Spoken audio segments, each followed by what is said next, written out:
Ku soo dhawow taariikhda hiddo-sidaha. Dukumentigan waxa aynu ku ogaan doonaa siraha qarsoon ee hiddo-sidaha DNA-da reer Jabuuti, iyadoo la raacayo raadadka hore ee guuritaanka aadanaha, isdhaafsiga dhaqanka, iyo isku milanka hiddo-sidayaasha kumanaan sano ah. Laga soo bilaabo waddooyinkii cusbada ilaa raadkii gumaysiga, safarkan waqti dheer wuxuu muujin doonaa sida hiddo-sidayaasha Jabuuti u xambaarsan yihiin taariikhda bini'aadamka ee hodanka ah ee cakiran. Jabuuti, waddan yar oo ku yaala u dhexeeya Itoobiya, Eritrea iyo Soomaaliya, waxa uu ku yaal meel u dhow marinadii ugu horeeyey ee guuritaanka aadanaha, dooxada Riftka Weyn. Inkasta oo dhulka Jabuuti maanta yahay mid qalalan oo qoraxdu la kululaatay, haddana waxa uu qarinayaa xusuusta hiddo-sidaha ee ugu qoto dheer dhulka. Saynisyahanadu markay doonayaan inay fahmaan faafitaanka ugu horeeyey ee bani'aadamka, marar badan waxay u jeestaan gobolkaas.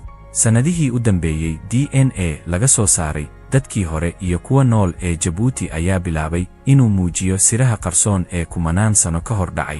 Dhulkan dhuuban ee u eg in la iska ilaaway hiddo-sida ahaan wuxuu noqonayaa xarun muhiim ah oo ku taal meelaha laga baxay Afrika. Markii bani'aadamka uu ka faafayay gudaha Afrika, qaar waxay u dhaqaaqeen dhanka Masar iyo Badda Dhexe, halka qaar kalena ay u leexdeen dhanka bari, iyagoo raacaya dooxooyinka iyo jeexjeexyada dhulka ee ka taliya Geeska Afrika. Jabuuti, oo u dhow marinbiyoodka Baab el Mandeb iyo Badda Cas, waxay noqotay meel dabiici ah oo xannibaysa socodkii hore ee bini'aadamka. Baadhitaanno qadiimi ah oo laga sameeyey harada asal iyo bannaanka goba ayaa muujiyey qalabyo la xiriira waayihii hore, Middle Stone Age. Inkasta oo qalabkan aan laga helin DNA, haddana waxay caddaynayaan dhaqdhaqaaq bini'aadmi oo hore. Markaasay hiddo-sidayaasha u jeesteen dadka Jabuuti maanta ku nool, gaar ahaan beelaha xoolo dhaqatada ah ama kuwa godoonsan, si ay u helaan raadad DNA ah oo laga yaabo inay dib u raacaan ilaa 50,000 sano ama ka badan. Mid ka mid ah waxyaabaha la yaabka leh ee la helay waa jiritaanka laamo aad u kala fog oo ka mid ah mitochondrial DNA, taas oo laga dhaxlo hooyada oo keliya, waxayna si fiican u kaydisaa raadadka guuritaanadii hore iyo kala bixitaankii bulshooyinka. Jabuuti, haplogroup mitochondrial ah oo naadir ah oo la yiraahdo L6 ayaa laga helay in yar oo dad ah. Waa farac aad u daweyn oo la aaminsan yahay inuu asal ahaan ka yimid Geeska Afrika. Jiritaankiisa, xitaa haddii uu yar yahay, wuxuu muujinayaa in dhulkan si joogto ah u degganaayeen dad bini'aadam ah oo casri ah kumanaan sano.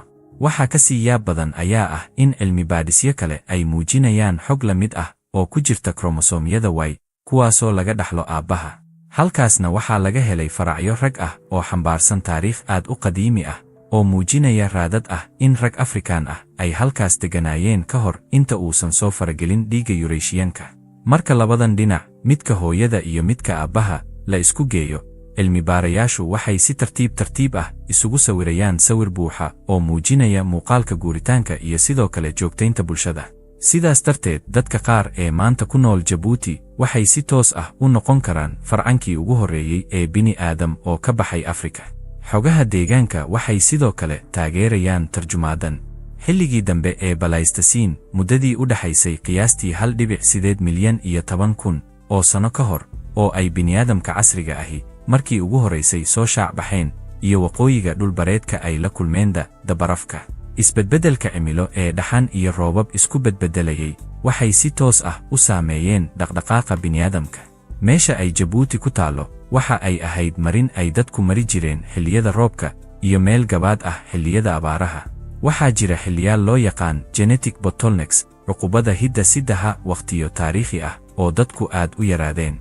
Waxyaalahan waxaa laga helay raadadkooda DNA-ga reer Jabuuti, waxaana ay si fiican ula jaan qaadayaan dhacdooyinkaas cimilo ee hore. Mid kasta oo ka mid ah cuqubada hidda-sidahayadani wuxuu ka tagay astaamo gaar ah, sida faro ku qoran silsiladda DNA-ga ee bini'aadamka. Laakiin sahanku wuxuu ka sii socdaa raadraaca guuritaanka oo keliya. DNA-ga reer Jabuuti waxa kale oo uu muujinayaa sawir cakiran oo ah godoon iyo isdhexgal. Kooxo yaryar oo xoolo dhaqato ah ama deegaanka ku godoonsanaa ayaa muujiyey astaamo DNA ah oo ka duwan kuwa laga helay xeebaha. Kala duwanaanshahan hiddo-sida ee ku dhex jira meel juqraafi ahaan yar wuxuu muujinayaa sida goobaha yaryar ee deegaanka muhiim ugu yihiin fahamka taariikhda dadka. Waxa kale oo ay khilaafsan tahay fikradda ah in Afrika ay tahay qaarad hiddo ahaan isku mid ah. Afrika waa tan ugu kala duwan hiddo-sida ahaan, Jabuutina waxay tusaale fiican u tahay arrintaas. Waxaa kale oo ay khilaafsan tahay fikradda ah in Afrika ay tahay qaarad hiddo ahaan isku mid ah. Afrika waa tan ugu kala duwan hiddo-side ahaan, Jabuutina waxay tusaale fiican u tahay arrintaas. Cilmi baaristu ma aha mid aan caqabad lahayn. Dhibaatooyin siyaasadeed, kaabayaasha oo liita, iyo xadidaadaha dhaqaale ayaa si weyn u hor istaagay shaqadii goobta lagu qaban lahaa. Waxaa intaa dheer, xasaasiyadda dhaqameed ee ku saabsan ururinta DNA-ga waxay khasabtay in cilmi-baarayaashu si dhow ula shaqeeyaan bulshooyinka maxalliga ah, iyaga oo hubinaya in la helo is-afgarad iyo ixtiraam labada dhinac ah. Si kastaba ha ahaatee, iskaashi caalami ah oo ka dhexeeya cilmi-baarayaal reer Jabuuti ah, hidde-sidayaasha Itoobiya, iyo hay-ado reer Yurub ah ayaa sahay u noqday in daraasadaha dhowaan la qabtay ay noqdaan kuwo wax soo saar leh. Horumarka cusub ee ku yimid teknoolojiyadda la yiraahdo Next Generation Sequencing ayaa ogolaatay in DNA laga soo saaro xitaa muunado aad u yar ama si xun u sii xumaaday. Mid ka mid ah natiijooyinkii ugu yaabka badnaa waxa uu yimid markii la baaray burbur DNA ah oo laga helay ciidda harooyin qalalay. In kasta oo aysan jirin lafdhabar ama lafo si fiican u badbaaday, haddana waxaa laga helay raadad DNA bini'aadmi oo ku haray ciidda oo ka soo jeeday maqaarka, timaha, iyo dareerayaasha jirka ee dadkii ku noolaa kumanaan sano ka hor. Habkan cusub ee loo adeegsado deegaanka DNA-ga, environmental DNA, wuxuu noqday qalab awood leh oo lagu sawiri karo muuqaalka hidde-side ee bulshooyinkii hore, gaar ahaan meelaha sida Jabuuti oo kale ah oo aan la helin xaalado ilaalin oo wanaagsan. Markay xogahaas sii kordhayaan, waxaa soo baxaya sawir cusub. Jabuuti ma ahayn kaliya meel ay dadku marayeen, waxay ahayd meel isdhaafsi, meel isgaarsiineed oo u dhexaysay Afrika gudaha iyo jasiiradda Carabta. Ka hor intaan ganacsi abaabulan la samaynin, dadkii hore ee Jabuuti waxay ahaayeen kuwo socda, isguursanaya, u dulqaadanaya deegaanka, kana tegaya hidde-side ay uga tagaan jiilalka dambe. Dhulkan ayaa noqday mid lafdhabar u ah sheekada aadanaha. Codadka ka imanaya dooxada Riftka weli way sii didayaan, waxay sheegayaan raadad hore, togaag qalalay oo mar noloshu ka buuxday, iyo cagihii bini'aadamka oo ku reebay raadkoodii dambaska foolkaaneedka ah. Cilmi-baarista casriga ah ayaa inoo siinaysa dhego aan ku maqallo codadkan qarsoon. Markaynu sii maqlayno, waxaannu si dhow ugu dhowaanaa fahamka sida waddan yar oo inta badan la iska ilaawo u lahaa door muhiim ah safarka bani'aadamka. Sheekadu halkaas kuma dhammaanayso. Horumar kasto wuxuu keenayaa lakab cusub, wuxuuna inoo sahliyaa in aan gaarno faham qoto dheer oo isku xidhan, kuna saabsan asalka aadanaha. Sirta DNA-ga Jabuuti waa kaliya hadda oo ay bilaabayaan inay dusha ka soo muuqdaan. Jabuuti waxay ku taallaa xuduudka Afrika, iyadoo si toos ah u eegaysa biyaha badda Baab al-Mandeb ee kala qaybiya Afrika iyo jasiiradda Carabta. Kanaalkani oo dherarkiisu yahay qiyaastii 30 kiiloomitir ayaa xilliyadii barafka, glacial periods, ahaan jiray meel aad uga shalaysan oo ay dadka si fudud uga tallaabi jireen. Waxaa la aaminsan yahay in uu ka mid ahaa buundooyinkii ugu horreeyey ee hidde-sideed ee u dhexeeyey Afrika iyo Yureeshiya. Falanqaynta DNA-ga casriga ah ee laga qaaday dadka Jabuuti iyo Yemen ayaa muujisay raadad la wadaago oo muujinaya kala guuradihii hore. 10 sano, saynisyahano ayaa saadaaliyey in bani'aadamka casriga ay 2 dariiqo u isticmaaleen inay kaga baxaan Afrika, mid ku maraya dooxada webiga Niil una gudba dhulalka Shaam, iyo mid kale oo ka gudbaya badda cas ee dhinaca koonfureed. Laakiin hadda dariiqii Jabuuti Yemen ee muddo dheer lagu muransanaa wuxuu helayaa taageero weyn oo caddayn hidde-sideed ah. Waxaa la helay raado isku mid ah oo ku jira mitochondrial haplogroups M iyo N, kuwaasoo asal ahaan Afrika ku dhashay balse aad ugu faafay dhulka Aasiya. Jiritaankooda bulshada Jabuuti, gaar ahaan jiilasha waayeelka iyo dadka miyiga ku nool, wuxuu xitaa muujinayaa in ay dhici karto in dad qaarkood ay dib ugu soo laabteen Afrika, halkii uu guuritaanku ahaan lahaa mid hal dhinac ah. Soo noqoshadaas waxay jebinaysaa sheekada sahlan ee ah in dadku kaliya Afrika ka baxeen. Waxay muujinaysaa in Jabuuti ay ahayd albaab 2 geesood ah oo u dhexeeya qaaradaha. Marka la isbarbar dhigo DNA-ga Jabuuti, gaar ahaan beelaha Cafar iyo Soomaali, iyo dad reer koonfurta Carabta ah, waxaa la helay la wadaagid hiddo-side aad u muuqata. Qaybaha DNA-gaasi aad bay isugu eg yihiin, mana aha isku dhexgal dhow ee dhowaan dhacay, balse waxay u muuqdaan isku dhaafyo dhacay 30,000 ilaa 50,000 sano ka hor. Xilligan wuxuu la jaan qaadayaa wakhtigii bani'aadamka casriga uu bilaabay inuu ku fido dhulal cusub, isagoo raadinaya hoy, cunto iyo badbaado cimilo ahaan. La yaabka kale wuxuu yahay in doorka Jabuuti ee ahaa buundo uusan ahayn mid juqraafi oo kaliya, wuxuu sidoo kale ahaa dhaqan iyo luqad. Daraasadaha luqadeed waxay muujiyeen in ay jirto isxidhiidh u dhexeeya luqadaha Kushitiga ee Jabuuti laga hadlo, sida Af-Soomaaliga iyo luqadaha Semitic ee Koonfurta Carabta. Isku ekaanshahaas luqadeed ee soo jireenka ah wuxuu la mid yahay waxa laga helay hidde-side, socod, erayo iyo fikrado la gudbinayay iyada oo dad ku socdaan. Xitaa intii lagu jiray waqtiyadii Holocene, muddadii bilaabantay ku dhowaad 10,000 oo sano ka hor ilaa hadda, bulshooyinka ku nool xeebaha waxay bilaabeen inay si joogto ah uga gudbaan badda. Inkasta oo markabkooda uu ahaa mid adag, haddana waxay awoodi jireen safaro badeed oo gaagaaban. DNA-ga labada dhinac ee badda cas wuxuu muujinayaa in safaradaasi aysan ahayn kuwa random ah, waxay noqdeen hab nololeed, waxaana si joogto ah loogu guuri jiray marka biyuhu yaraadaan. Mid ka mid ah caddaymaha ugu xoogan ee hidde-sideed waxaa laga helay DNA-ga autosomal, taas oo ah qaybta ka mid ah hidde-sideena ka timid dhammaan awoowayaasheena. Tijaabooyinka laga qaaday Jabuuti waxay muujiyeen isku egnaansho DNA oo lala leeyahay dad reer Koonfurta Carabta, Bakistan, iyo xitaa qaybo ka mid ah Iiraan. DNA-gaasi wuxuu ka sheekaynayaa isdhexgal qaaradeed oo dhacay ka hor taariikh qoran, isagoo tilmaamaya geesinimada, rabitaanka in la ogaado, iyo baahida aadanaha u qabo inuu guuro. Arrintan sidoo kale waxay sharaxaysaa sababta DNA-ga Jabuuti uusan si sax ah ugu dhicin qaybta Afrikaanka ama Carabta oo keliya. Wuxuu yahay isku dar gaar ah, mid aan si buuxda u Afrikaan ahayn, mana aha mid uun u dhigma Bariga Dhexe, balse leh faracyo iyo raadad ka kala yimid labadaba. Kala duwanaanshahan hidde-sideed wuxuu tusaale u yahay siduu bini'aadamku ugu habboonaan karo deegaanka. Reer Jabuuti waxay xambaarsan yihiin noocyo hidde-side ah oo la xiriira dulqaadka kulaylka daran iyo deegaanka cusbada badan, waxayna u badan tahay in ay la yimaadeen dad si kala duwan u kobcay oo halkan ku kulmay. Joogitaanka Jabuuti ee u dhow dekedaha Yemen iyo xidhiidhkeeda la leh waddooyinka ganacsiga gudaha ayaa ka dhigtay meel muhiim ah oo ay joojiyaan ganacsatada u kala gooshaya badda dhexe iyo qaaradda hoose ee Hindiya. Qodobada taariikhiga ah ayaa taageeraya caddaymaha hidde-sidayaasha, qaybo dhoobo ah, dhagxaan quraarado ah iyo agabyo bir ah oo asal ahaan ka yimid Hindiya iyo Basra ayaa laga helay goobaha xeebaha Jabuuti. Waxyaabahan ma aysan imaan kaligood, waxaa lala socday doonyahan, addoomo, farsamayaqaano iyo macallimiin diimeed. Qaarkood way noqdeen, qaarna way joogeen, guursadeen, oo ku milmeen bulshada deegaanka. Saamaynta hidde-sidayaasha dadkii bada kaga yimid si gaar ah ayay uga muuqataa hidde-sida hagga guud Soomaalida iyo dadka xeebaha Jabuuti. Qaybo ka mid ah hidde-sidayaasha dadka xeebaha Jabuuti ayaa muujinaya xiriir la leh bulshooyinka ku nool Gujarat, Cumaan iyo Koonfurta Iiraan. Calaamadaha hidde-sidayaashani ma aha kuwa xoog badan, balse waxay matalaan lakab joogto ah oo laga helo dad badan oo kala duwan, gaar ahaan kuwa ka soo jeeda qoysas ganacsi oo taariikhi ah. Baaritaanka DNA-ga hooyada, mitochondrial DNA, ayaa muujinaya in qaar ka mid ah xariiqyada hooyada ee caamka ah bulshadaas laga yaabo inay asal ahaan ka yimaadeen Koonfurta Aasiya. Tani waxay soo jeedinaysaa in dumarkii ajnabiga ahaa, ha ahaadeen xaasaska ganacsatada ama dad la adoonsaday, ay door muhiim ah ka ciyaareen samaynta dadka deegaanka. Luqadda iyo dhaqanka ayaa sidoo kale bixinaya caddayn dheeraad ah. Lahjadaha maxalliga ah waxay ka kooban yihiin erayo ama dilaallo luqadeed oo laga soo qaatay Farisi, Carabi iyo Gujarati, gaar ahaan meelaha la xiriira ganacsiga, kalluumaysiga iyo karinta. Magacyada qoysaska qaarkoodna waxay xambaarsan yihiin raad muujinaya asal ka fog Geeska Afrika.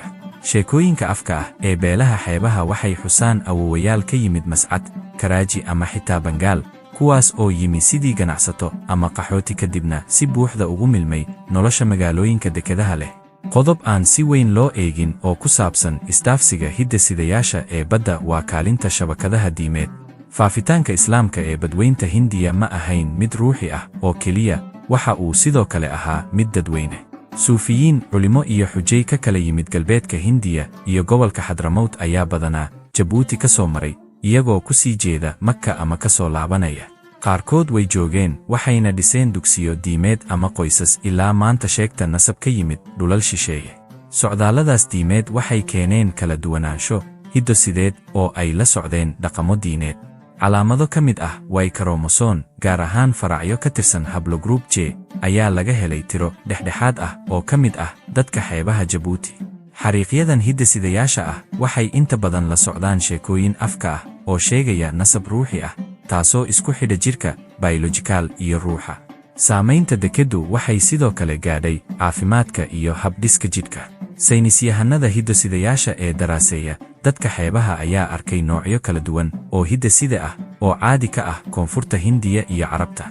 Kuwani waxay la xiriiraan sifooyin jir ahaaneed sida isbeddelka midabka maqaarka, u adkaysiga cudurrada iyo astaamo dheefshiidka, metabolic traits. Tusaale ahaan, aleelo gaar ah oo la xiriira cudurka thalassemia oo caadi ka ah dhulka Mediterranean-ka iyo Aasiya ayaa si baaxad leh looga helay magaalooyinka dekedaha Jabuuti. Soo heliddaas oo kale waxay muujinaysaa in Jabuuti marnaba aysan ahayd deked si kumeel gaar ah u shaqaysa oo keliya. Ma aysan qaabilin doonyo oo keliya, waxay qaabishay dad, hiddo-sidayaal iyo aqoonsiyo. Shabakadaha badda waxay u shaqaynayeen sidii webiyo nolosha keena oo si joogto ah u cusboonaysiiya suunka bini'aadamka ee gobolka. Inkasta oo haatan konteenarada casriga ahi ka taliyaan dekedaha, haddana qulqulka hiddo-sidayaasha ayaa weli socda. Dadku waxay weli xambaarsan yihiin raadad ka yimid Cumaan, Hindiya, Basra iyo meelo kale. Maanta dekedda Jabuuti waa mid muhiim u ah dalka, kaliya maaha dhinaca dhaqaalaha, balse sidoo kale taariikh ahaan. Mar kasta oo doon cusub ku xirato dekedda, waa qayb ka mid ah silsilad bilaabatay qarniyo hore, wakhtigii doonyaha yaryar iyo maraakiibta yaryar. Qoys kasta oo xasuusta awoowayaal ka yimid dalal shisheeye wuxuu u taagan yahay buug taariikheed nool. Dhammaan unugyada hidde-sidaha ee tilmaamaya meelo ka baxsan Afrika waxay xusuusinayaan in Jabuuti aysan weligeed ahayd xuduud la taaban karo, balse ay ahayd buundo isku xirta dunida. Markaan baranayno dhaxalka hiddo-sidayaasha badaha ee Jabuuti, waxaan ogaanaynaa in aqoonsigu uusan ku xirnayn dhul keliya. Wuxuu ku wareegaa, u dabayshaa, kuna xirmaa dekedo cusub. Hiddo-sidayaasha dadka xeebaha Jabuuti ma aha qadiim duugoobay, waa khariidado muujinaya safaro, markhaatiyaal muusanow ah oo ka hadlaya hirarkii hore ee weli ka muuqda maqaarka maanta.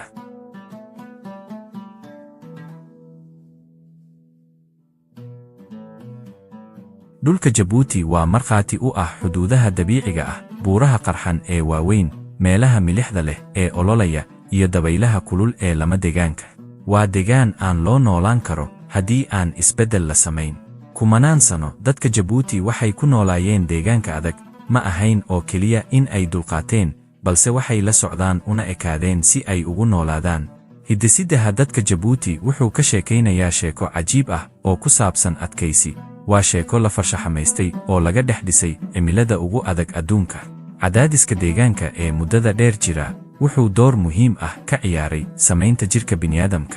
Jabuuti, halkaas oo roobka sanadkii aad u yar yahay, isla markaana heer oo kuleelka dhaafo 40 digriis, xulasho dabiici ah ayaa mudnaan siisa sifooyinka kor u qaada u adkaysiga kuleylka, badbaadinta biyaha, iyo hufnaanta habdhiska dheefshiidka. Isbeddelladani ma aha qisooyin iska sheeko lagu maqlay. Waa kuwo si cad ugu kaydsan hiddo-sidayaasha, lagana dhex akhriyo hiddo-sidayaasha dadka Jabuuti ee casriga ah. Mid ka mid ah isbeddellada ugu badan ee la daraaseeyey waa midka la xiriira xakamaynta kuleylka jidhka. Noocyo hidde-side ah sida EQB2 oo ka caawiya jidhka inuu biyo kaydiyo oo yareeyo dhididka ayaa si ballaaran looga helaa dadka deggan dhulalka qalalan sida Jabuuti. Isbeddel kale wuxuu ku jiraa xakamaynta cusbada sodium. Jidhka bini'aadamka wuxuu u baahan yahay in si qoto dheer loo hago cusbada iyo dareeraha jirka, gaar ahaan cimilada kulul oo ay khatar tahay biyo la'aantu. Hiddo-sidayaal gaar ah sida SLC4E5 iyo NOC ayaa laga helay dadka Jabuuti, kuwaas oo ka caawiya kilyaha inay dib u nuugaan cusbada, sidaasna u ilaaliyaan dheelitirka muhiimka u ah cadaadiska dhiigga iyo shaqada unugyada. Tani ma aha aragti cilmiyeed oo keliya, waxa ay si dhab ah uga muuqataa nolosha maalinlaha ah. Dad badan oo Jabuutiyaan ah, gaar ahaan kuwa ka soo jeeda reer guuraaga iyo xoolo dhaqatada, waxay muujiyaan astaamo jireed sida garaaca wadnaha oo degan marka nasasho lagu jiro, awood u leh in la xakameeyo dhididka, iyo adkaysi jirdhis ah oo la isticmaalo xilliyo kulayl daran ah. Kuwani ma aha dhaqamo lagu bartay nolol, waa astaamo jidheed oo ku dhashay jiilal badan oo la tijaabiyey deegaanka. Caddaymo hiddo-sideed ayaa sidoo kale muujinaya isbeddello la xiriira yaraanta cuntada. Meelo aan beeralay ahayn, halkaas oo cunadu aad u yar tahay, cuntooyinkana ay inta badan ku koobmaan caano, hilib iyo badar yar, jidhku wuxuu u baahan yahay inuu si fiican uga faa'iidaysto nafaqooyinka. Hiddo-sidayaal kor u qaada kaydinta dufanka, hoos u dhiga dheefshiidka, iyo hagaajiya maaraynta sonkorta dhiigga ayaa si ballaaran looga helay dadka Jabuuti marka loo barbar dhigo kuwa ku nool cimilooyin dhexdhexaad ah. Tusaale cajiib ah oo awood badan waa heerka sare ee sii socoshada dheefshiidka lactose-ka ee laga helo dadka reer guuraaga ah ee Jabuuti, halka inta badan dadka Afrikaanka ah ay lumiyaan awoodda ay caanaha u dheefshiidayaan kadib yaraantooda. Kooxaha kushetika ah ee Jabuuti degan, gaar ahaan reer guuraaga, waxay haystaan awooddan ilaa ay ka weynaadaan.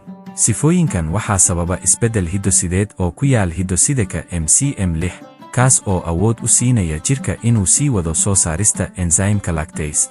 Caanaha geela iyo ariga, oo ah isha ugu weyn ee biyaha iyo nafaqada ee deegaanada qalalan, ayaa sifo dani ah u yeelatay isbeddelkan. Isbeddel kale oo muhiim ah wuxuu ku lug leeyahay maqaarka. Qoraxda Jabuuti waa mid aan naxariis lahayn, sidaa darteed ilaalinta jirka ka hortaga falaadhaha UV waa muhiim. Inkasta oo maqaarka madow uu bixiyo difaac guud, saynisyahanadu waxay ogaadeen isbeddello yaryar oo ku jira hiddo-sidayaasha maqaarka sida SLC24A5 iyo OCA2, kuwaas oo suurtagal ka dhigay inay si dheelitiran u habeeyaan soo saarista melanin, taasoo keenta difaac UV oo fiican iyo islamarkaana la ilaaliyo isku dheelitirka fitamiin D. Tani waxay muujinaysaa isbeddel muhiim ah oo u dhexeeya ilaalinta deegaanka iyo baahida nafaqo. Waxaa si xiiso leh loo ogaaday in daraasado dhowaan la sameeyey ay muujinayaan in hiddo-sidayaasha la xiriira borotiinada, naxdin kulayl, HSPs, laga yaabo inay firfircooni dheeraad ah ka muujiyaan hidde-sidaha dadka Jabuuti. Borotiinadani waxay ka caawiyaan unugyada inay la tacaalaan kulaylka daran iyo cadaadiska deegaanka. Soo jireenka sare ee borotiinadan laga helay dadka qaar ee Jabuuti waxay sharxaysaa sida ay ugu suurtagasho inay xilliyada kulaylka sare leh si buuxda u shaqeeyaan xagga jidheed iyo xagga maskaxeedba. U adkaysiga cudurrada ayaa sidoo kale door muhiim ah ku lahaa qaabaynta hiddo-sidayaasha dadka Jabuuti. Ku noolaanshaha meelaha u dhow badda iyo kuwa kulaylaha ah waxay dadka u dhigtaa khataro cudurro sida duumada, malaria, iyo infekshannada bakteeriyada ee biyaha cusbada leh. Hiddo-sidayaal sida DARC iyo G6PD ayaa si gaar ah loo bartay sababo la xiriira awooddooda difaac. Tusaale ahaan, allele-ka-dufinal wuxuu bixiyaa difaac gaar ah oo ka dhan ah noocyada qaar ee duumada, halka hoos u dhaca G6PD uu sidoo kale ka ilaaliyo cudurka duumada laakiin keeni karo xanuun dhiig-bax ah. Waa isbeddelka u dhexeeya faa'iido iyo halis. Qaybta 2 isbeddelka degan ee genetiga, sheekooyinka socdaalka weyn. Isbeddelladan hidde-sidaha ah badanaa waa la iska indhatiraa marka laga hadlayo horumarka aadanaha, maadaama doodaha intooda badan ay xoogga saaraan socdaallo waaweyn ama kacaano dhaqan. Laakiin hiddo-sidaha dadka Jabuuti wuxuu muujinayaa sida isbeddello yaryar oo joogto ah oo aan la dareemin ay ugu dambayn u dhali karaan bulsho si qoto dheer ula jaanqaaday deegaanka ay ku nooshahay. Isbeddelladan ma ahan kuwo hal mar dhacay, waa natiijada kumanaan sano oo waayo aragnimo iyo badbaado ah oo ay gudbiyeen dad la qabsaday nolosha adag. Intaas waxaa dheer, sifooyinkan hidde-sideed ma aha kuwo taagan ama joogto ah. Maadaama isbeddelka cimilada uu sii kordhayo oo uu wax ka beddelayo qaabka cimilada deegaanka, isbeddelladii hore ee waxtarka lahaa waxay isu beddeli karaan kuwo aan faa'iido lahayn, xitaa kuwo waxyeello leh. Kordhinta huurada, fatahaadaha xeebaha, ama faafitaanka cudurro cusub waxay halis gelin karaan isbeddellada hiddo-sideed ee lagu waafajiyey xaaladihii hore. Su'aalo cusub oo degdeg ah ayaa la iska weydiinayaa: sidee ayay u badbaadi doonaan sifooyinkii waxtarka lahaa marka deegaanka si xawli ah isu beddelayo? Cilmi-baarayaal badan oo Jabuuti ah ayaa hadda si qoto dheer u fahmaya muhiimadda ay leedahay in la barto hiddo-sidaha dadka deegaanka. Ma aha oo keliya si loo fahmo taariikhda dadkan, balse sidoo kale si looga faa'iidaysto qorshaynta mustaqbalka. Barnaamijyada caafimaadka dadweynaha, cuntooyinka la hagaajiyey, iyo daaweyn gaar ah oo la jaanqaadaysa qaabka hiddo-sidaha dadka Jabuuti waxay yeelan karaan natiijooyin wax ku ool ah. Tusaale ahaan, fahamka sida dadka deegaanka u xajistaan milixda ayaa wax ka tari kara daaweynta cadaadiska dhiigga ama qorshaynta baahida biyaha ee horumarinta miyiga. Marka laga eego xagasha guud ee horumarka aadanaha, Jabuuti waxay tusaale cad u tahay sida hiddo-siduhu ula falgalo deegaanka. Waxay muujinaysaa in la qabsiga aysan mar walba ahayn ka qaxitaanka dhibka, balse ay tahay sidii dhibkaas loogu noqon lahaa qayb ka mid ah nolosha. Dadka Jabuuti ma aysan kaliya dulqaadan kulaylka, haraadka, iyo gaajada, waxa ay u gudbeen heer ay ka faa'iidaysteen, ay la qabsadeen, oo ay noqdeen dad u dhashay deegaankaas adag. DNA-goodu waa qirasho nool oo ku saabsan xigmadda aamusnaanta ee xulashada dabiiciga ah oo muddo qarniyo ah ku shaqaynaysay sidii ay caqabadaha ugu rogi lahayd adkaysi. Qaybta 2 Hiddo-sidaha nolosha iyo falsafadda badbaadada. Gudaha hiddo-sidahan badbaadada waxaan ka helaynaa khariidad aan muujinayn kaliya halka aadanuhu ka yimid, balse sida uu u noolaan karo. DNA-da dadka Jabuuti ma aha oo keliya xusuus, waa hagaha nolosha ee muujinaya sida ay bulshooyinku ugu noolaadeen duruufo adag oo ay ka dhigeen iltamar iyo adkaysi. Waxay inoo sheegaysaa in fahamka sheekada dadku uu ka bilaabmo fahamka dhulka iyaga sameeyey. Markii Islaamku ku fiday Geeska Afrika qarnigii 7aad miilaadiga, ma uusan keenin oo keliya diin cusub. Wuxuu kaloo watay dad, dhaqamo, iyo xidhiidho cusub. Jabuuti waxay noqotay meel ay ka gudbaan suufiyiin, culimo, iyo muhaajiriin ka kala yimid galbeedka Hindiya, Xadramawt iyo meelo kale. Qaar badan oo ka mid ah dadkaasi way joogeen, waxay aasaaseen duqsiyaal diini ah ama qoysas cusub, kuwaasoo maanta leh awoowayaal si toos ah ula xiriira dhulal fog. Socdaallada diimeed waxay keeneen kala duwanaansho hidde-sideed oo la socda dhaqamo iyo caqiidooyin cusub. Qaar ka mid ah hiddahay koromosoomka ee lala xidhiidhiyo sooyaalka wadaadnimo ee Islaamka, gaar ahaan laamaha qaarkood ee haplogroup J, waxay si dhexdhexaad ah ugu jiraan dadka ku nool xeebaha Jabuuti. Xididooyinkan badanaa waxaa la socda sheekooyin ku saabsan awoowayaal suufi ah, taasoo isku xidhaysa bayoloji iyo barako diineed. Saamaynta dekeddu waxay sidoo kale gaartay caafimaadka iyo qaab-dhismeedka jidhka. Cilmi-baarayaashu waxay ku arkeen dadka xeebaha Jabuuti qaar ka mid ah hiddaha laga helo koonfurta Hindiya iyo Carabta, kuwaasoo la xiriira awoodda habdhiska dheefshiidka, midabka maqaarka iyo iska caabinta cudurrada. Tusaale ahaan, aleles la xiriira cudurka thalassemia oo caan ku ah deegaanka badda Mediterranean iyo koonfurta Aasiya, waxaa laga helay tiro yar oo ka mid ah dadka magaalooyinka dekedda. Waxaas oo dhan waxay muujinayaan in Jabuuti aanay weligeed ahayn meel si aan micno lahayn loogu imanayo. Waxay ahayd albaab laga galo dad, hiddo iyo aqoonsi. Shabakadaha badda waxay ahaayeen sidii webiyo, nolosha sida joogtada ah u cusboonaysiinayay dhismaha bini'aadamka ee gobolka. Maanta, in kasta oo konteenarada casriga ah ay buux dhaafiyeen dekedda, haddana qulqulka hidde-sidaha wuu sii socdaa. Waxa uu maraa jidhka qoysas leh xusuus ku saabsan awoowayaal ka yimid Cumaan, Hindiya, Faaris iyo meelo kale. Maanta dekedda Jabuuti waa muhiim, ma aha oo keliya dhaqaale ahaan, balse sidoo kale taariikh ahaan. Mar kasta oo markab yimaado, wuxuu qayb ka yahay silsilad soo bilaabatay xilligii doonyaha iyo karafiilada. Qoys walba oo leh sheekooyin awoowayaal ajaanib ah wuxuu yahay maktabad nool oo muujinaysa isku xirnaanta caalamiga ah ee magaalada. Xitaa hal xabbo oo DNA ah oo tilmaamaysa meel ka baxsan biyaha Jabuuti waa xasuusin ah in meeshani weligeed ka weynayd xuduud waa buundo. Xidhiidhka Afrika iyo Aasiya. Doorka Jabuuti. Mar kasta oo calaamad hidde-sideed cusub la helo, waxaan u sii dhowaanaynaa fahamka in Afrika iyo Aasiya aysan ahayn laba qaaradood oo gooni u kala nool, balse ay ahaayeen kuwo isku xidhan kumanaan sano, iyadoo ay ka dhexeeyeen xidhiidhyo dhiig, guur iyo dhaqan. Jabuuti waxay ahayd xarunta wadahadalka noolaha ee labadaas qaaradood, aag xuduudeed ah oo Afrika iyo Aasiya ay iska dhegaysan jireen iyagoo kala socday biyaha. Dadka Jabuuti ee maanta waxay xambaarsan yihiin raadkii kala gooskaas, waxay yihiin markhaatiyo nool oo muujinaya dhaqdhaqaaqyadii dadkii hore, buundo aan ahayn mid dhagax ama bir ah, balse ah mid laga sameeyey hiddo-sidayaal, koromosomis iyo mitokondriya. Jiritaankooda waxa uu burinayaa qaybsanaan adag, wuxuuna inoo xasuusinayaa in sheekada aadanaha aysan ku saabsanayn kala fogaansho, balse ay ahayd mid ku dhisan isku xirnaan. Jabuuti maaha meel si fudud loo ilaawo ama la yidhaa dib ha loo eego, balse waa halbowlaha dhismaha hidde-sideed ee dunida Afro-Aasiyaan. Marka daraasado cusub lagu baadho buundadaas DNA-ga ah, waxay kashifayaan wax ka badan guur, waxay muujinayaan hees nololeed ka hadlaysa badbaado, isdhexgal iyo xikmad bani'aadmi oo dhistay salka bayolojiyeed ee laba qaaradood. Gudaha mosaayiga hidde-sideed ee adag ee Afrika, dadka ku hadla afafka Kushetiga ee ka soo jeeda Geeska Afrika waxay ka mid yihiin silsiladaha ugu dada weyn uguna sirta badan. Qowmiyadaha ugu waaweyn ee Jabuuti, Cafar iyo Ciise Soomaaliyeed, waxay ku hadlaan afaf Kushetig ah, kuwaas oo qayb ka ah bahweynta afafka Afro-Aasiyaan ah. Laakiin xidhiidhka luqadeed kaliya kuma eka sheekada. Hoos ayaa loo daataa, halkaas oo raadad hidde-sideed qadiimi ah ay qarxiyaan asal fog iyo marino gaar ah oo ay qaadayso horumarka bini'aadamka.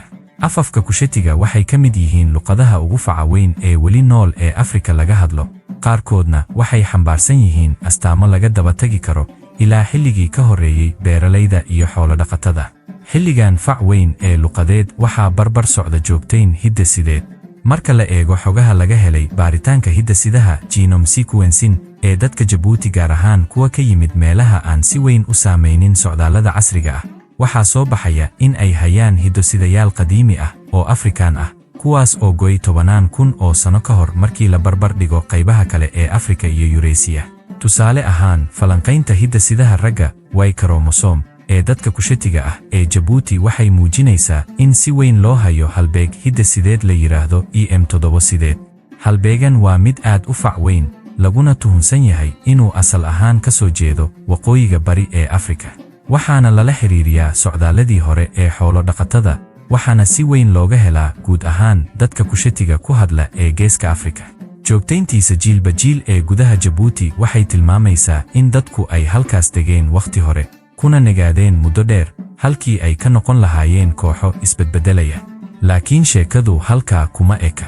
Marka la baadho DNA-ga hooyada, mitochondrial DNA, si gaar ah halbeegyada L3 iyo M1, waxaa la helayaa raadad kale oo muujinaya xidhiidh u dhexeeya Afrika iyo Eurasia. L3 waa hooyada dhammaan xariiqyada hooyadeed ee aan Afrikaan ahayn, waxayna asalkeedu yahay bariga Afrika. M1 dhinaca kale waa raad muujinaya dib u soo laabasho hidde-sideed oo ka timi Eurasia kuna soo noqotay Afrika. Waxaa la tuhunsan yahay in M1 ay ka soo gashay Geeska Afrika iyada oo sii martay Jabuuti kumanaan sano ka hor. Isku dhafka gaarka ah ee halbeegyadaas ee dadka Kushetiga ah ee Jabuuti waxay muujinayaan asal isku dhafan, xidid Afrikaan ah oo fac weyn, iyo xidhiidh Eurasian ah oo hore u dhacay. Isdhexgalkan ma aha mid laga dhaxlay gumaysi ama duulaan degdeg ah, balse waa natiijo ka soo baxday kumanaan sano oo guur, ganacsi iyo dhaqan istaafsi ah. Jabuuti waxay ahayd albaabka isku xira laba caalam, waxaana bulshada Kushetiga ah ee Jabuuti ay ahayd kuwa mararka qaar marti loo ahaa, mararka qaarna socdaal ku jiray, si ay door uga qaataan socodka taariikhda aadanaha. Raadadka dhaqameed iyo hiddo-sideed ee xoolo dhaqatada, halka taariikhda lagu kaydiyo. Waxa aad u xiiso badan ah sida astaamaha hidde-sideed ee dadka Jabuuti ee ku hadla afafka Kushetiga ay si dhow ula jaan qaadayaan natiijooyinka qodobada taariikheed ee laga helay dhulka. Goobaha qadiimiga ah ee xoolo dhaqatada ee gobolka, kuwaas oo la rumaysan yahay inay jiraan muddo u dhaxaysa 6,000 ilaa 8,000 sano, waxay bixiyaan caddayn la taaban karo oo ah dhaqankii hore ee xoolo dhaqatada, gaar ahaan dhaqashada lo'da iyo adeegsiga qalabka dhagaxa ah ee obsidianka laga sameeyo. Bulshooyinkaas hore waxay u dhaqaaqayeen si xilliyeed, iyagoo raacaya daaqa iyo biyaha dhulka qalalan ee Jabuuti.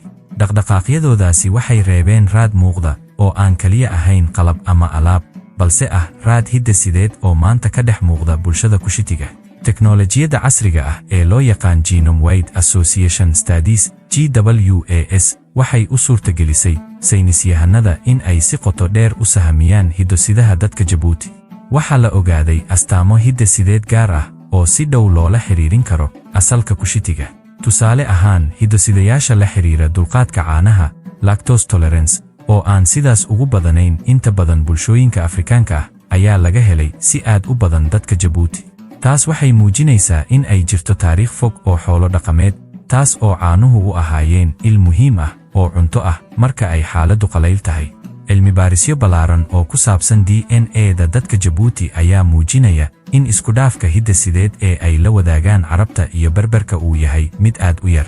Tani waxay si xoogan u taageertaa aragti tilmaamaysa in dadka Kushetiga ahi ay ahaayeen kuwa ugu horreeyay ee ka farcama gudaha qoyska luqadaha Afro-Asiatic, wakhti dheer ka hor intii aysan luqadaha Semitic sida Carabiga iyo Cibraaniyadda ka faafin bariga dhexe. Waxaa suurtagal ah in asxaabta Kushetiga ee deganaa Geeska Afrika, gaar ahaan gudaha Jabuuti, ay si gooni ah isu horumariyeen, iyagoo ah laan hor leh oo ka go'day afafka kale ee Afro-Asiatic 10,000 ilaa 15,000 sano ka hor. Inkasta oo afkoodu la wadaago xigaal luuqadeed, haddana DNA-goodu wuxuu qodayaa xididada hoos u sii socda, xididdo gaar ah oo astaan u ah kala duwanaanta bini'aadamka ee Afrika. Xusuus gaar ah ayaa mudan in kala duwanaanshahan aanu ka dhignayn go'doon. Waayo dadka Kushetiga ee Jabuuti ma ahayn dad keli ku ah taariikhda, waxay ahaayeen marin, isir iyo kobac joogto ah oo ka dhex socday Afrika iyo Aasiya. Hiddo-sidaha Kushitiga ee Jabuuti ma aha burburkii bulsho, balse waa aasaaskii mid ka mid ah laamihii ugu faca weynaa ee Afro-Asiatic. Waa xasuus hidde-sideed oo muujinaysa in bini'aadamku uusan hal dhinac ka bilaaban, balse uu yahay silsilad tiro badan oo isdhexgal ah. Baaritaanada hidde-sideed ee cusub waxay kaloo iftiiminayaan sida isir-dhaqameedkan Kushitiga ah uu weli saamayn ugu leeyahay caafimaadka iyo u adkaysiga dadka maanta. Saynisyahanada ku shaqada leh pharmacogenomics ama fahamka sida hidde-sidayaasha u saameeyaan falcelinta daawooyinka waxay sahaminayaan genes gaar ah oo la xiriira difaaca jirka, xakamaynta sonkorta iyo shaqada kelyaha. Fahamka qoto dheer ee koodka Kushitiga wuxuu noqon karaa furaha u ah daryeel caafimaad oo gaar u ah bulshooyinka Geeska Afrika. Inkasta oo adduunyadu ay noqotay meel si weyn isugu furan, haddana hidde-sidayaasha Kushitiga ee Jabuuti waxay weli xambaarsan yihiin taariikh aan la jeexjeexin. Waa buug aamusan oo ka samaysan unugyo, neef iyo xusuus jir ahaaneed oo na baraya in waxbarashada asalka ahi aysan ku koobnayn kitaab ama qalin, balse ay ku jirto dhiigga, lafaha iyo neefta dadka. Marka la furfuro jiinoomka Kushitiga, lama raadinayo oo keliya taariikhda, waxaa la ogaanayaa sida luqad, dhul iyo isir ay iskugu xirmaan si ay u abuuraan dad si gaar ah ula qabsaday deegaanka, balse weli si qoto dheer ugu xidhan socdaalka weyn ee bini'aadamka. Daraasado hidde-sideed cusub oo lagu sameeyey dadka reer Jabuuti ayaa muujinaya raadad cad oo muujinaya xidhiidh hidde-sideed oo soo taxnaa. Waxaa si gaar ah loo arkay in qiyaas dad ah ay leeyihiin haplogroup J1 oo ah isir ku badan jasiiradda Carabta iyo bariga Mediteraneanka. Qabiilkaasi ee J1 ayaa lagu tirinayaa inuu asal ahaan ka yimid waqooyiga bariga dhexe, waxaana la aaminsan yahay in faraciisa ku yimid Jabuuti uu la socday socdaallo taariikhi ah oo dhaca waqtiyo sida Neolithic, waqtigii xoola dhaqashada la bilaaway iyo beeralayda la aas-aasay, ama xilligii waayaha Bronze. Waxaa xiiso leh in raadkan aan lagu sharxi karin xidhiidh dhow oo kaliya, balse ay u badan tahay in uu yahay mid taariikhi ah oo qoto dheer. Balse hidde-sidayaasha ragga kaliya laguma eka. Baaritaanada mitochondrial DNA (MT) DNA ee ku saabsan dhiigga hooyooyinka waxay sidoo kale muujinayaan halkudhigyo haplogroups ay asal ahaan ka soo jeedaan jasiiradda Carabta, taas oo muujinaysa in guurka, qoyska iyo wada noolaanshaha bulshooyinka labada dhinac ay ahaayeen kuwo isku dhafan. Waxaa la rumaysan yahay in xiriirkaasi sii xoogaystay xilligii boqortooyooyinkii koonfurta Carabta sida boqortooyadii Saba oo jirtay qiyaastii 3000 sano ka hor. Qaramadan hodanka ahayd waxay lahaayeen shabakad ganacsi oo isku xirta Yemen, Jabuuti iyo guud ahaan Geeska Afrika. Raadad qadiimi ah oo laga helay xeebaha Oboq iyo Tajora oo ay ku jiraan weelal dhoobo ah iyo qalab obsidian ah oo laga keenay Yemen waxay muujinayaan in ay jireen dhaqan wadaag, isku dhexyaac iyo xitaa degana Jabuuti. Marka loo eego xagga hidde-sideed, waa qasnadii taariikhda bini'aadamka ee ku taal xuduudda Afrika iyo Aasiya. Waa meel dadku ku kaydiyeen si miyir leh xasuusta ugu fac weyn ee isir, dhaqan iyo sabir. Laakiin saamaynta ugu xooggan ee isirka Carabta waxay timid xilligii Islaamka. Qarnigii 7aad markuu Islaamku ka bilowday Makka iyo Madiina, wuxuu u gudbay dhinaca Afrika iyada oo loo sii marayo waddooyin badeed iyo dhulba. Jabuuti oo ku taal meel istiraatiiji ah waxay noqotay meel ka mid ah meeshii ugu horeysay ee Islaamku ka dhashay Afrika. Socdaalayaal, culummo iyo ganacsato Carbeed ayaa yimid, laakiin sidoo kale waxay la jaanqaadeen dadka deegaanka. Ma aha dad ka yimid Carabta oo beddelay dadka Jabuuti, waa dad la midoobay, la guursaday, la dhaqmay, DNA-gana la isku dhex milay. Caddaymo DNA ah ayaa muujinaya koror kooban oo isirka Carabta ah ku yimid Jabuuti intii lagu jiray qarnigii 7aad ilaa 10aad, waqti ay la socdeen isbeddel diimeed, dhaqaale iyo bulsho. Tani waxay ahayd dood hidde-sideed oo laba geesood ah, ma ahayn hal dhinac oo qabsaday kan kale. Mid ka mid ah raadadka xiisaha leh ee muujinaya xidhiidhka Carabta iyo Jabuuti waa aleele Dufi, kaasoo laga helo qaar ka mid ah dadka Jabuuti, inkasta oo uu badanaa ku badan yahay dadka Afrikaanka ee ka hooseeya Saxaraha. Isku darka Dufi, aleele iyo DNA Carbeed wuxuu muujinayaa in labada dhinac ay si wada jir ah ugu lug lahaayeen la qabsashada deegaanka, gaar ahaan cudurrada sida duumada, malaria.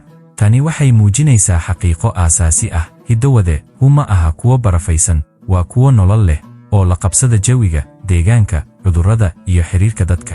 Jabuuti ma noqon meel dad laga guuray ama dad lagu qasbay inay isbeddelaan, waxa ay noqotay meel hiddo-wadeha ay isu sheegaan sheekooyin isku dhafan: Afrikaan, Carab, badeed iyo badeed, nolol iyo neef.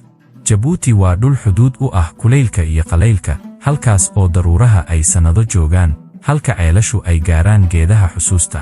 Waa dhul la kulma kulayl daran, cadaadis biyo, iyo cunto xadidan, laakiin sidoo kale waa dhul dadkiisu ay barteen la qabsiga xilli hore oo aad u fog. Ma ahan oo kaliya la qabsasho dhaqan iyo bulsho, balse hiddo-sideed toos ah oo lagu dhaxlay kumanaan sano. Cilmiga genetikiska, hidda-raaca deegaanka, wuxuu caddeeyey in dadka Jabuuti qaarkood ay leeyihiin hidda-wade gaar ah oo ka caawiya nolosha deegaankaasi adag. Tusaale ahaan, hal hidda-wade-yada xakamaynta qoyaanka, dhididka iyo habaynta fuuq-celinta. Daraasado casri ah oo jiinomka guud lagu sameeyey GWAS waxay muujiyeen in dadka Jabuuti ay leeyihiin isbeddel ku yimid hidda-wade-yada xukuma xarkaha qoyaanka, sida aquaporins, kuwaasoo mas'uul ka ah wareejinta biyaha gudaha unugyada. Tani waxay u suurtogelisay in jirkooda uu haysto biyo muddo dheer, taas oo faa'iido weyn u ah deegaanka kulaylka leh. 2. Isbeddellada la xiriira kaydinta cusbada iyo cadaadiska dhiigga. Qaar ka mid ah dadka Jabuuti waxay muujiyeen wakhti fog la qabsasho ku saabsan xajinta cusbada. Tani waxay ka caawisaa in jidhku kaydiyo cusbo si uu u xakameeyo cadaadiska dhiigga marka dareeraha jidhka yaraanayo. Waa hab dabiici ah oo jidhku kaga hortago fuuqbaxa marka biyuhu yar yihiin. Taasi waxay sidoo kale sharaxaysaa sababta uu cadaadiska dhiigga sare ugu badan yahay marka dadkani ay u guuraan deegaan qabow ama barwaaqo leh, halkaas oo nidaamkaas dabiiciga ah uu dhib keeni karo. 3. Hidda-wadayada la xiriira cunno yarida iyo tamar ururinta. In dadku ku noolaadaan dhul nafaqo xadidan leh waxay abuurtaa cadaadis horumarineed oo horseeda in la helo hidda-wadayo u sahla jidhka inuu tamarta si hufan u isticmaalo. Waxaa la ogaaday in qaar ka mid ah Djiboutiyaanka ay leeyihiin isbeddelo ku jira hidda-wadayada la xiriira insulin sensitivity, dareenka cudurka sokorta iyo dheefshiidka dufinta, taasoo la aaminsan yahay inay ka soo horjeedo sonkorowga ama caawiso kaydinta tamarta. 4. Midabka maqaarka, kala duwanaansho asal ah oo aan la xiriirin Yurub. Waxaa jira qaybo ka mid ah dadka Jabuuti oo leh midab maqaarka ah oo u dhexeeya madowga qoto dheer iyo midabka dhexdhexaadka ah. Cilmi-baarayaashu waxay caddeeyeen in tani aanay ahayn natiijo ka timid isdhexgalka reer Yurub, laakiin ay tahay kala duwanaansho hidda-sideed oo asal ah oo ka dhashay la qabsasho toos ah. Waxaa suuragal ah in maqaarka uu isu beddelay si uu uga faa'iidaysto iftiinka qorraxda laakiin aan laga lumin awoodda jidhka ee soo saarista fitamiin D, taasoo muhiim u ah deegaanka leh kulayl iyo daruur la'aan. Hiddo-sidayaasha maanta, caafimaadka, cilmi-baarista, iyo mustaqbalka dadka reer Jabuuti. Jabuuti maanta waa salaankii hore ee laba qaaradood, haddana waa sheeko nololeed oo u baahan tixgelin caafimaad iyo cilmiyeed oo qoto dheer. Cilmiga hidda-baarista casriga ah genomic medicine ayaa awood u leh inuu furno maktabadda aamusan ee hiddo-sidayaasha kushitiga si loo fahmo xanuunada soo noqnoqda, dabacsanaanta daawooyinka, iyo xitaa awoodda dadka deegaanka u leeyihiin inay la qabsadaan isbeddellada deegaanku keeno. Hiddo-sidayaasha maanta, caafimaadka, cilmi-baarista, iyo mustaqbalka dadka reer Jabuuti. Jabuuti maanta waa salaankii hore ee laba qaaradood, haddana waa sheeko nololeed oo u baahan tixgelin caafimaad iyo cilmiyeed oo qoto dheer. Cilmiga hidda-baarista casriga ah genomic medicine ayaa awood u leh in uu furmo maktabadda aamusan ee hiddo-sidayaasha kushitiga si loo fahmo xanuunada soo noqnoqda, dabacsanaanta daawooyinka, iyo xitaa awoodda dadka deegaanka u leeyihiin inay la qabsadaan isbeddellada deegaanku keeno. 1. Cudurrada la xiriira bararka iyo dhimirka. Waxaa jira caddayn muujinaysa in qaar ka mid ah dadka reer Jabuuti ay leeyihiin halbeegyo hidda-sideed oo kordhiya ama dhimi kara halista xanuunada la xiriira bararka joogtada ah, tusaale ahaan xusulka sonkorowga nooca 2 iyo xanuunka macaanka maskaxda oo khatar u noqon kara caafimaadka dhimirka. Falanqaynta hiddo-sidayaasha ayaa muujisay noocyo gaar ah oo ka dhex dhiga dheelitir u dhexeeya difaaca degdega ah iyo khatarta barar joogto ah. Fahamka cilmiyeysan ee dheelitirkaas ayaa sahli kara daraasado ka hortag iyo dawooyin ka shaqeeya heer hiddo-sideed. Baadhitaanno dhammaystiran oo ku saabsan hiddo-sidayaasha dadka reer Jabuuti ayaa muujinaya in dadka Jabuuti ka ag dhow yihiin xagga hiddo-sidayaasha dadka Carabta Koonfureed, gaar ahaan Yemen iyo Cumaan, marka loo eego dadka Bariga Dhexe ee Waqooyi. Tani waxay meesha ka saaraysaa shakigii ku saabsanaa halka asal ahaan laga helay hiddo-sidayaashaasi, iyadoo farta lagu fiiqayo xeebaha Yemen iyo Cumaan oo caan ku ahaa taariikhda badeed. Waxaa la filayaa in xiriiradii hore ee taariikhiga ahaa ay la xiriireen dabaysha monsoonka ee xilliyada kala duwan keenta, taasoo go'aaminaysay goorta iyo sida doonyuhu uga gudbi karaan Badda Cas. raadadka carbeed ee ku jira hidde-sidaha dadka Jabuuti sidoo kale waa laga arkaa luqadda iyo dhaqanka. Tusaale ahaan, erayo badan oo Carabi ah ayaa galay afafka Kushitiga ah qarniyo badan ka hor, gaar ahaan meelaha diinta, ganacsiga, iyo sharciga la xiriira. Dhaqanka suugaanta, heesaha, iyo xitaa dharka dadka Jabuuti ayaa muujinaya saamaynta Yemen iyo Cumaan. Sayniska hidde-sidaha wuxuu xaqiijinayaa wax ay taariikhda iyo cilmiga bulshada horay u sheegayeen, in baddani aysan ahayn caqabad balse ahayd buundo isku xirta dad iyo dhaqan. Jabuuti maanta waxay weli xambaarsan tahay aqoonsi isdhexgal ah. Daraasado ayaa muujinaya in raadadka carbeed ee ku jira hidde-sidaha Jabuuti ay yihiin kuwo horay u dhexgalay oo si siman ugu faafay qoysas iyo gobollo badan. Tani waxay muujinaysaa isdhexgal togan, halkii laga filan lahaa gumaysi. Waxa kale oo muhiim ah in hiddo-sidayaasha carbeed aysan dhimayn qadiyadda Afrikaanka ee dadka Jabuuti, balse ay ka dhigayaan mid hodan ah oo kala duwan.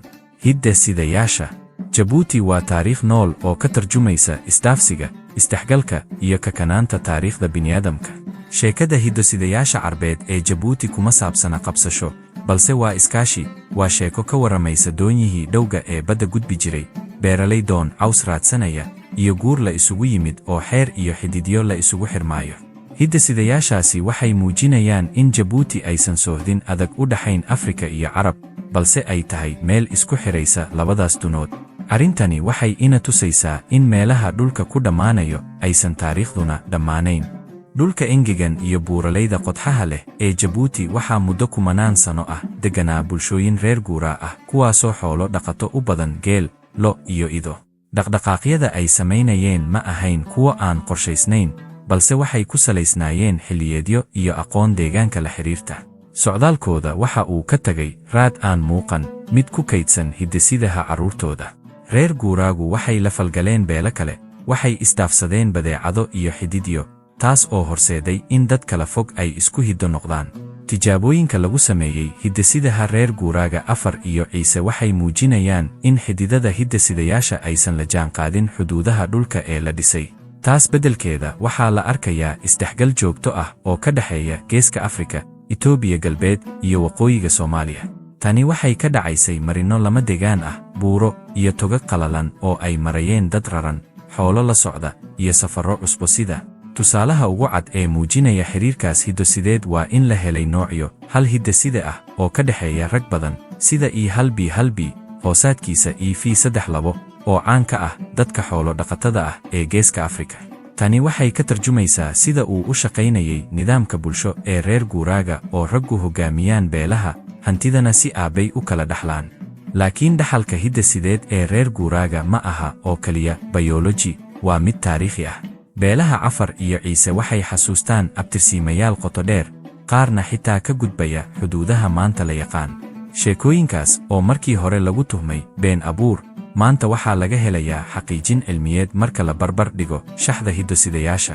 Cilmi-baarayaal ayaa helay xiriir toos ah oo ka dhexeeya abtirsiimaha la sheego iyo hiddo-sidayaasha la helayo, gaar ahaan xagga ragga. Tani waxay muujinaysaa in dadka reer guuraa aysan ahayn dad iska socda, balse yihiin dadka xambaarsan taariikhda dhaqdhaqaaqa, iyadoo maskaxda ku hayaan khariidado aysan qorin, balse ay xasuus ahaan u hayaan. Haddana xuduudaha casriga ah, isbeddelka deegaanka, iyo colaaduhu waxay khatar ku yihiin qaab nololeedkaas. Maanta waxaa laga baqayaa in dhaqanka reer guuraaga iyo kala duwanaanshaha hidde-sidayaasha ay yaraadaan.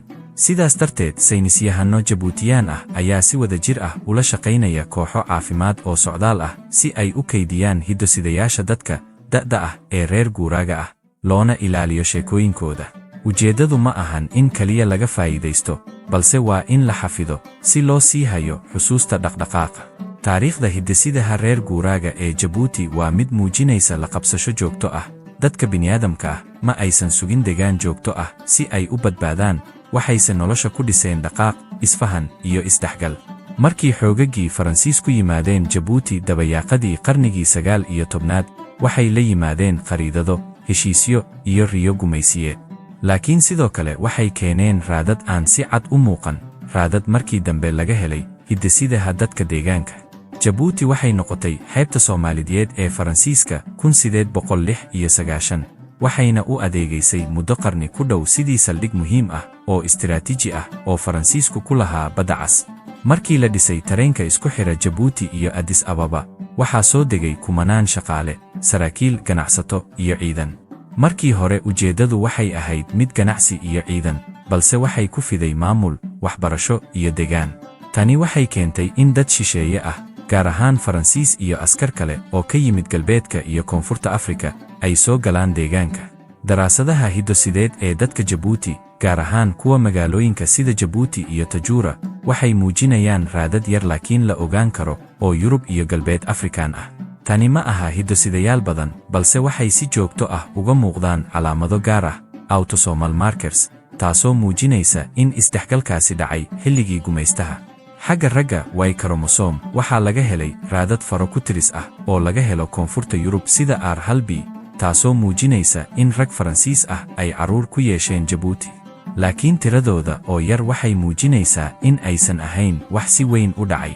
dhanka hidde-sidaha dumarka, waxaa laga helay calaamado muujinaya xiriir la leh galbeedka Afrika, sida L2, taasoo muujinaysa in haween ka yimid meelahaas ay ku milmeen bulshada Jabuuti inta lagu jiray xilligii gumaysiga. arrimahan waxay u dhigmaan sawirka weyn ee taariikhda gumaysiga, askar iyo shaqaale laga keenay meel kale oo ku milmay bulshada deegaanka. inkasta oo raadadkaasi aanay ahayn kuwo xooggan, haddana waa markhaati taariikheed oo muujinaya sida dadka iyo dhaqamada ay isu dhexgaleen, xitaa mararka qaar si aan la dareemin. cuntada iyo noolaha yaryar ee ku jira waxay door muuqda ka ciyaareen qaabaynta jirka iyo dhaqanka bulshada reer Jabuuti.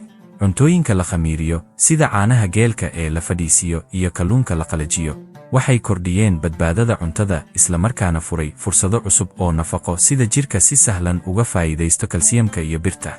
la yaab leh, cuntooyinka khamiirka leh waxay saameeyeen oo keliya caloosha ma ahayn, balse sidoo kale aqoonsiga dhaqanka. cabitaanada dhaqameed iyo hilibka qalalan ee oodkaca ama muqmad waxay door muhiim ah ku lahaayeen kaydinta cuntada si ay ugu filnaato safarada dhaadheer ee reer guuraaga. habdhaqannadaas oo jiilba jiil u gudbay waxay sidoo kale saameeyeen sida bulshooyinku u wadaagaan noolaha yaryar ee faa'iidada leh. hooyooyinku waxa ay ilmahooda u gudbiyeen oo keliya cunto samaynta dhaqameed ma ahayn, balse sidoo kale bakteeriyada faa'iidada leh, iyada oo loo sii marayo cuntada iyo xiriirka jirka.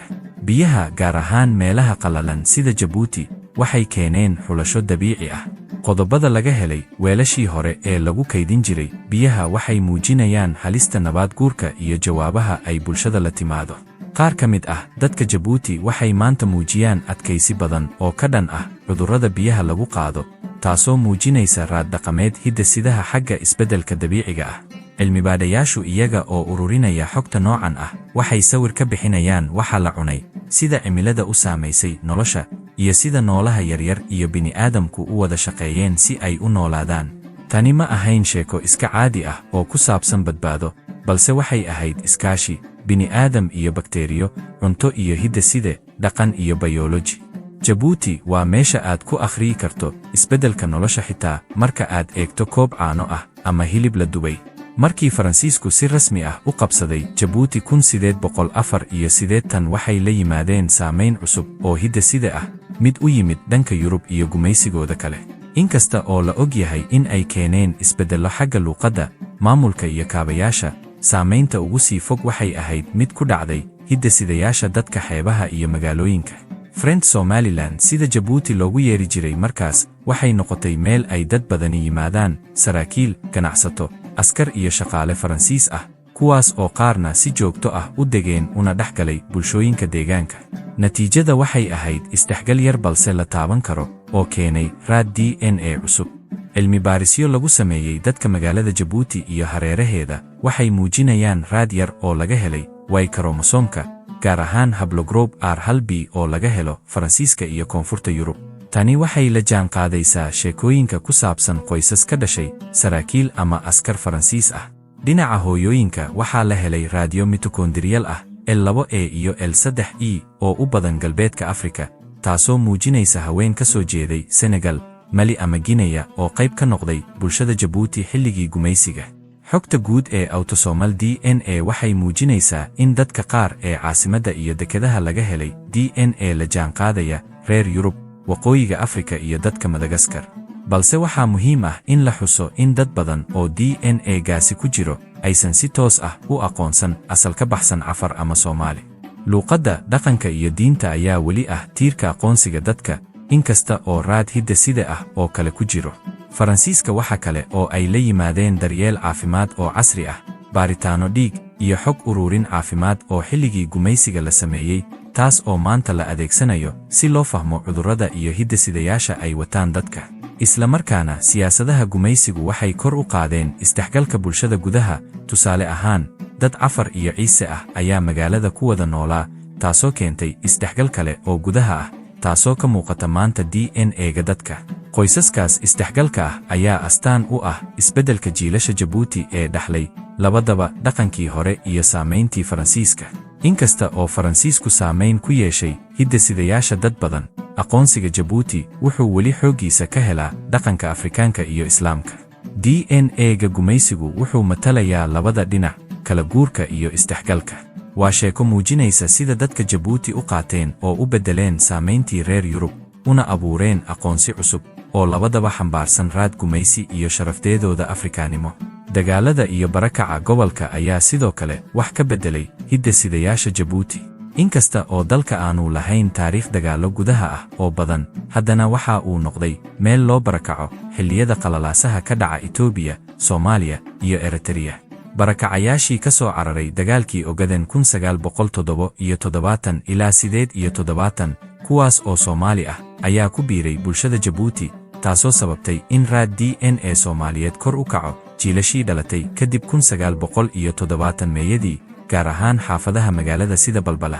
Sidoo kale, dadka Tigrayga iyo Amxaarada ka soo barakacay dagaalkii Eritrea waxay ku biireen bulshada xeebaha Jabuuti, taasoo keentay koror xagga hidde-sidayaasha dhaxalka ah ee Itoobiya. Tani waxay ka muuqataa DNA-ga guud ee magaalada, iyadoo tusinaysa in barakaca uu yahay xoog kale oo wax ka beddela qaab-dhismeedka bulshada.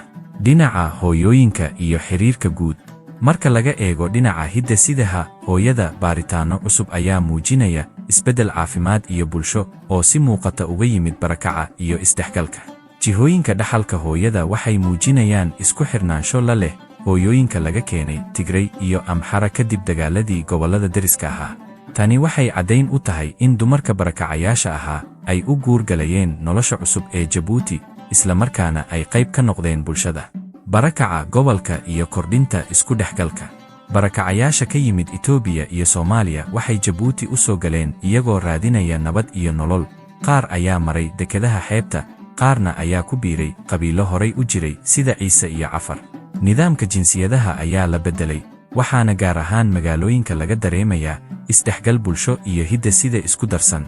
Inta badan dadku waxay ku milmeen xaafadaha cusub Balbala, Olemsebila iyo deegaanada xeebaha, iyaga oo kala duwan jinsiyad ahaan laakiin isku duuban hidde-side ahaan. Isbeddelka Y chromosome iyo mitochondrial DNA saamayn la taaban karo ayaa laga arkay Y chromosomka dhinaca aabaha, iyada oo haplogroups sida EM35 iyo TM7 ay muujiyeen koror, taas oo la xiriirta barakaca iyo guurka ragga Soomaaliyeed ee soo galay bulshada. Sidoo kale, dhinaca hooyada, mitochondrial haplogroups cusub oo asal ahaan ka yimid dadka Itoobiya iyo kuwa kale ee bariga Afrika ayaa soo baxaya, taasoo muujinaysa in dumarka laablahoodu ku jireen isbeddelladaas. Barakaca Eritrea iyo saamayntiisu. Dagaaladii u dhexeeyey Eritrea iyo Itoobiya, gaar ahaan xilligii madax-bannaanida Eritrea 1980 ilaa 1990 ayaa keenay barakac tiro badan oo Eritriyiin ah, oo ay ku jiraan kuwa Tigrinya iyo Muslimeed. Dadkaasi waxay doorteen Jabuuti, taas oo u ahayd meel nabad ah oo laga heli karo hoy iyo hoyga carruurtooda. Dadkaas qaar ayaa mar kale u guuray, laakiin qaar badan ayaa halkaas ku dhisaday nolol cusub, kuna biiray bulshada xeebaha.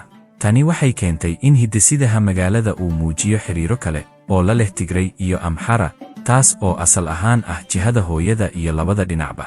Baaritaannada autosomal DNA waxay muujiyeen in isdhexgalkaas uu dhinac fidiyeen. Isbeddelka saamaynta dhaqan iyo bilog. Dhaqan ahaan, barakacaasi wuxuu keenay isdhaafsiga afafka, cuntooyinka iyo caadooyinka bulsho. Isku dhafka jinsiga iyo afgarashooyinka cusub waxay horseedeen in qaabab dhaqameed cusub la abuuro, kuwaas oo ay ka wada faa'iidaysteen soona saameeyeen astaamaha bulsho ee magaalada iyo xeebaha. Gunaanad, hidde-sideedka, dhaqanka iyo biniyaadka. Gabagabadan waxaan soo aragnay in hidde-sidayaasha Jabuuti ay yihiin matalaad nool oo muujinaysa isku dhafka taariikhda, laga bilaabo nolosha reer guuraa ee ku salaysan dhaqdhaqaaqa ilaa isdhexgalka gumaysiga iyo dhaxalqaadka barakacayaasha gobolka. Qalinkii hidde-sidaha dadka Jabuuti wuxuu qori doonaa sheeko gaar ah, mid ay quseeyaan badda, dhulka, bakteeriyo, isbahaysiyo bulsho, gumaysi iyo barakac, dhammaan hal weji oo isku xiraya dhacdooyinka taariikhiga ah iyo aqoonsiga casriga ah.